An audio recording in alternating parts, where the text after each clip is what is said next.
मधुबन के बाबा,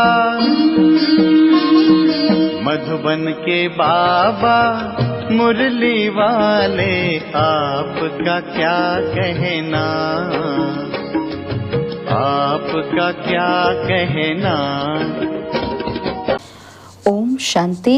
आज 20 जुलाई 2026 के साकार मधुर महावाक्य हैं। आज मीठे मीठे बाप दादा बोले, मीठे बच्चे, बैगर से प्रिंस बनने का आधार पवित्रता है। पवित्र बनने से ही पवित्र दुनिया की राजाई मिलती है। बाबा ने कहा, मीठे बच्चे, बैगर से प्रिंस बनने का आधार पवित्रता है। पवित्र बनने से ही पवित्र दुनिया की राजाई मिलती है। बाबा ने आज प्रश्न पूछा कि इस पाठशाला का कौन सा पाठ तुम्हें मनुष्य से देवता बना देता है। उत्तर में बाबा ने समझाया, तुम इस पाठशाला में रोज यही पाठ पढ़ते हो कि हम शरीर नहीं आत्मा हैं। आत्म अभिमानी बनने से ही तुम मनुष्य से देवता, नर से नारायण बन जाते हो।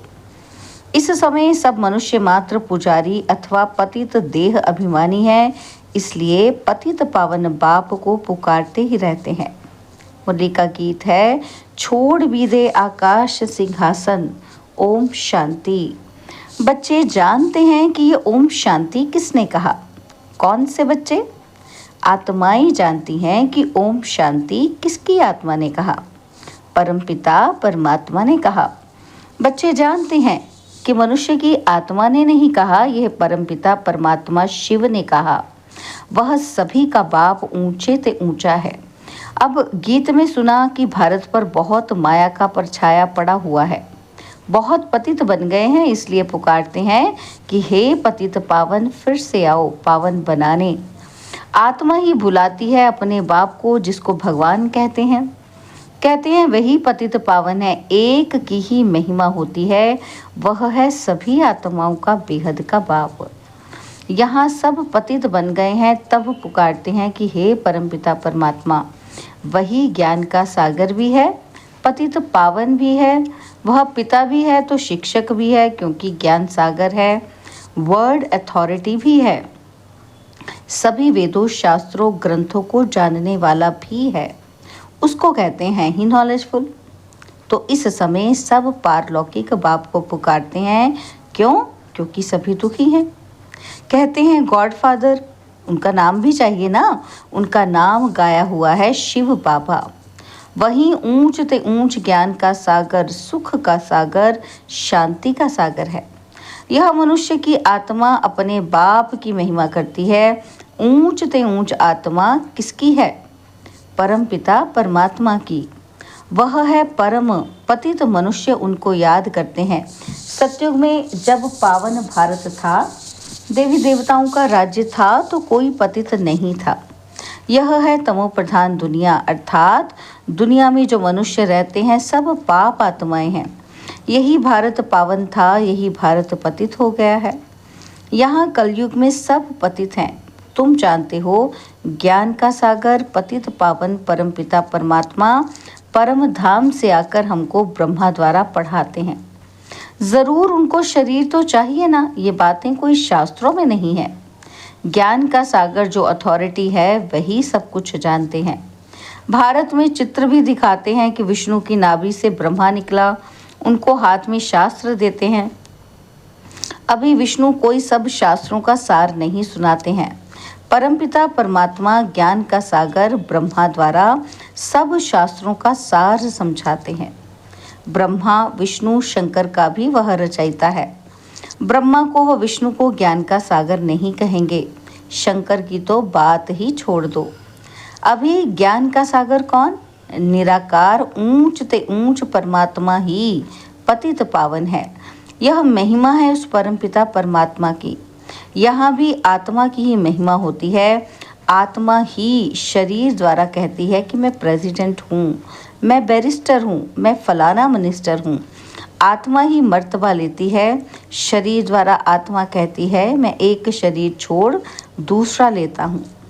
इस समय जब बाप आते हैं, कहते हैं बच्चे आत्म अभिमानी बनो, मैं तुम्हारा बाप आया हूँ तुमको यही पाठ पढ़ाने। यह पाठशाला है मनुष्य से देवता, नर से नारायण, नारी से लक्ष्मी बनने की।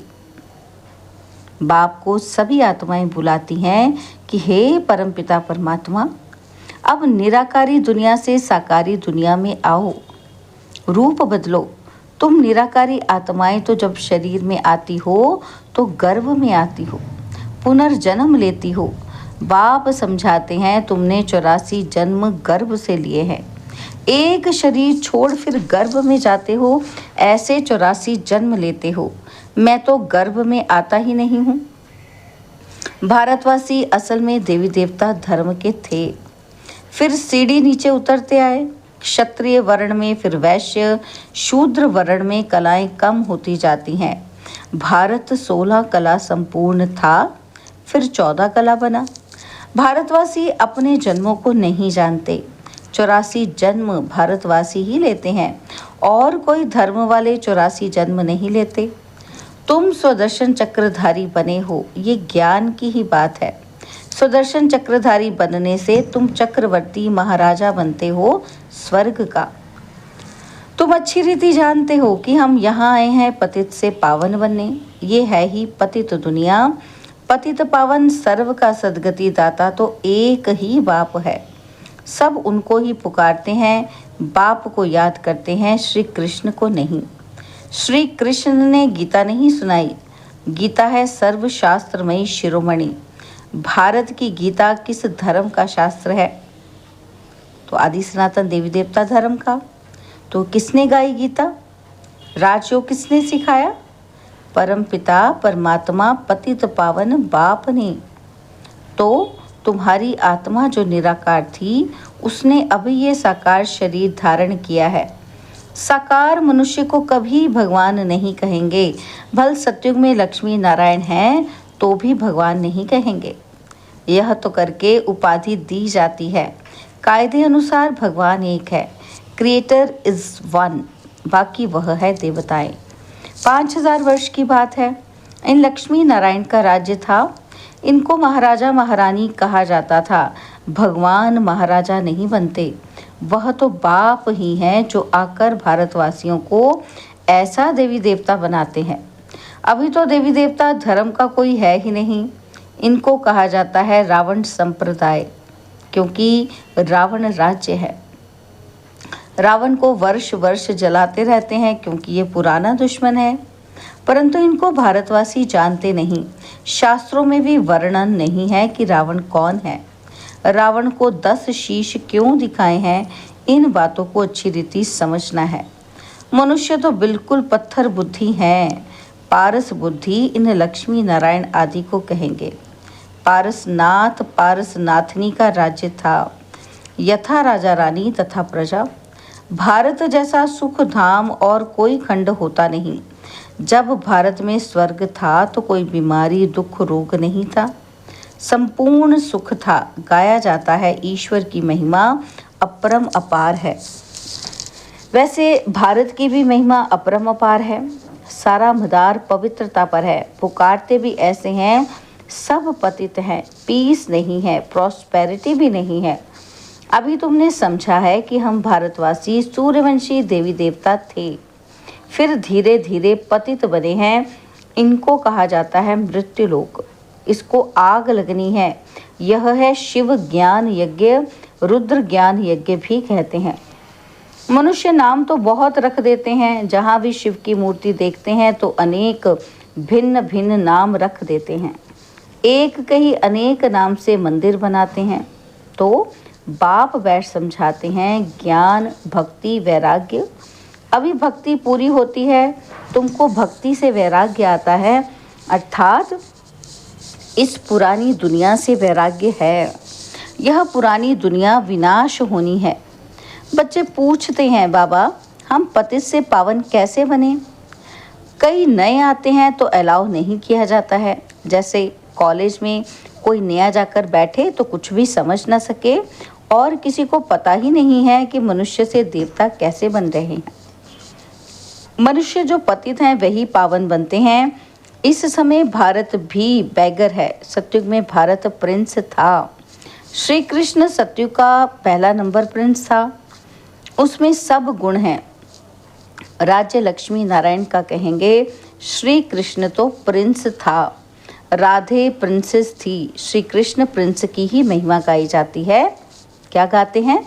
सर्वगुण संपन्न 16 कला संपूर्ण। उसने कोई गीता नहीं सुनाई, वो तो सत्युग का प्रिंस था। वह पतित मनुष्यों को पावन बनाने के लिए गीता पाठ सुनाए, ये हो ही नहीं सकता। ये सब शास्त्र हैं भक्ति मार्ग के। कितनी शास्त्रों की महिमा है।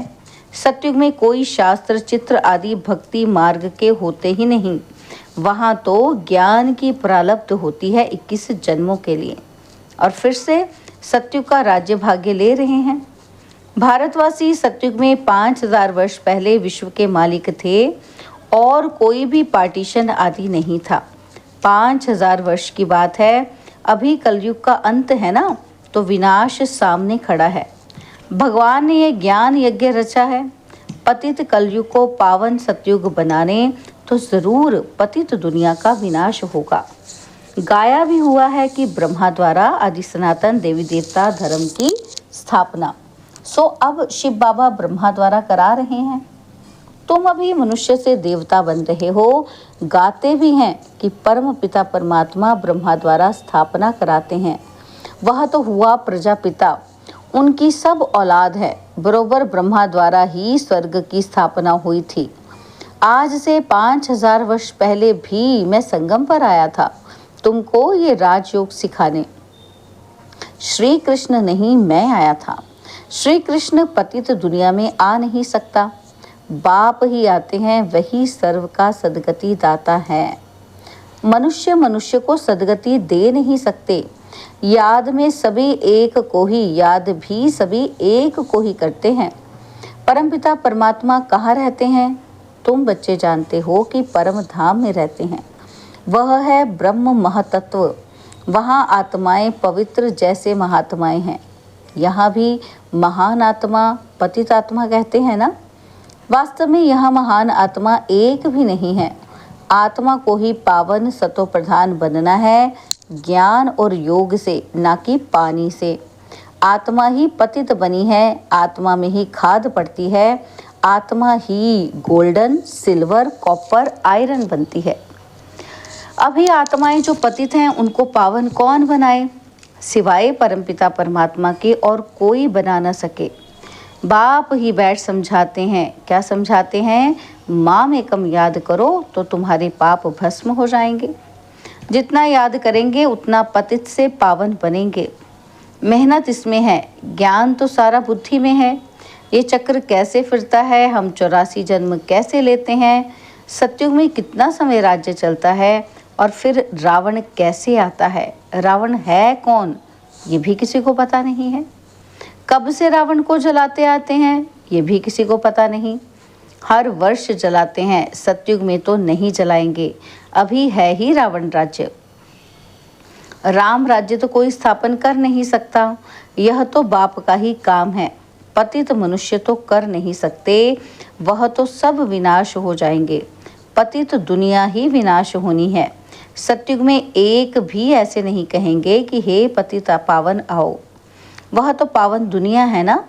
तुम अभी जानते हो कि इन लक्ष्मी नारायण को ऐसा स्वर्ग का मालिक किसने बनाया। फिर इन्होंने 84 जन्म कैसे लिए?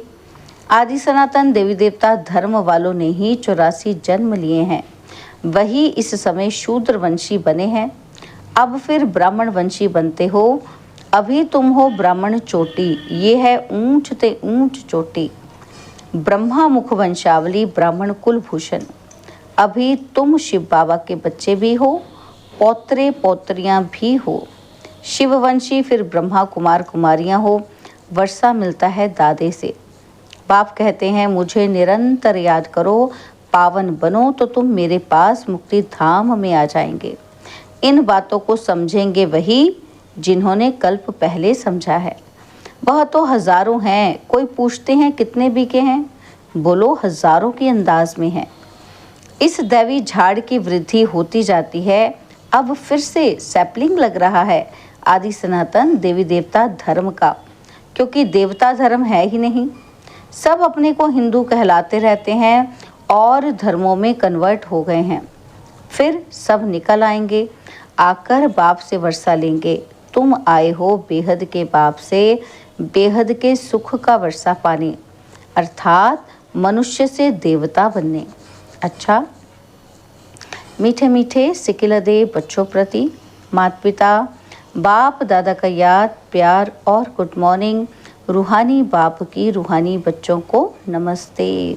हम रूहानी बच्चों की रूहानी बाप दादाजी को दिलवा जान सिकवा प्रेम से नमस्ते। ओम शांति। प्यारे बाबा, मीठे बाबा, मेरे बाबा, शुक्रिया बाबा, शुक्रिया बाबा, शुक्रिया। धारणा के लिए मुख्य सार है। पहला पॉइंट है, पतित से पावन बनने के लिए ज्ञान और योग में मजबूत होना है। आत्मा में जो खाद पड़ी है उसे याद की मेहनत से निकालना है। सेकंड पॉइंट है, हम ब्रह्मा मुख वंशावली ब्राह्मण चोटी हैं, इस नशे में रहना है। ब्राह्मण ही वर्षे के अधिकारी हैं क्योंकि शिव बाबा के पौत्रे हैं। वरदान, अपनी पावरफुल वृत्ति द्वारा पतित वायुमंडल को परिवर्तन करने वाले मास्टर पतित पावनी भव। अपनी पावरफुल वृत्ति द्वारा पतित वायुमंडल को परिवर्तन करने वाले मास्टर पतित पावनी भव। कैसा भी वायुमंडल हो, लेकिन स्वयं की शक्तिशाली वृत्ति वायुमंडल को बदल सकती है। वायुमंडल विकारी हो, लेकिन स्वयं की वृत्ति निर्विकारी हो। जो पतितों को पावन बनाने वाले हैं वो पतित वायुमंडल के वशीभूत नहीं हो सकते। मास्टर पतित पावनी बन स्वयं की पावरफुल वृत्ति से अपवित्र व कमजोरी का वायुमंडल मिटाओ। उसका वर्णन कर वायुमंडल नहीं बनाओ। कमजोर व पतित वायुमंडल का वर्णन करना भी पाप है। स्लोगन, अब धरनी में परमात्मा पहचान का बीज डालो तो प्रत्यक्षता होगी। अब धरनी में परमात्मा पहचान का बीज डालो तो प्रत्यक्षता होगी। बाबा के व्यक्त इशारे हैं, ज्वाला स्वरूप स्थिति में रह शक्तिशाली याद का अनुभव करो। योग माना शांति की शक्ति। यह शांति की शक्ति बहुत सहज स्व को और दूसरों को परिवर्तन करती है। इससे व्यक्ति भी बदल जाएंगे तो प्रकृति भी बदल जाएगी। व्यक्तियों को तो मुख का कोर्स करा लेते हो, लेकिन प्रकृति को बदलने के लिए शांति की शक्ति अर्थात योग बल ही चाहिए। योग में जब और सब संकल्प शांत हो जाते हैं, एक ही संकल्प रहता, कौन सा? बाप और मैं। इसी को ही पावरफुल योग कहते हैं। बाप के मिलन की अनुभूति के सिवाय और सब संकल्प समा जाएं, तब कहेंगे ज्वाला रूप की याद, जिससे परिवर्तन होता है। अच्छा, ओम शांति।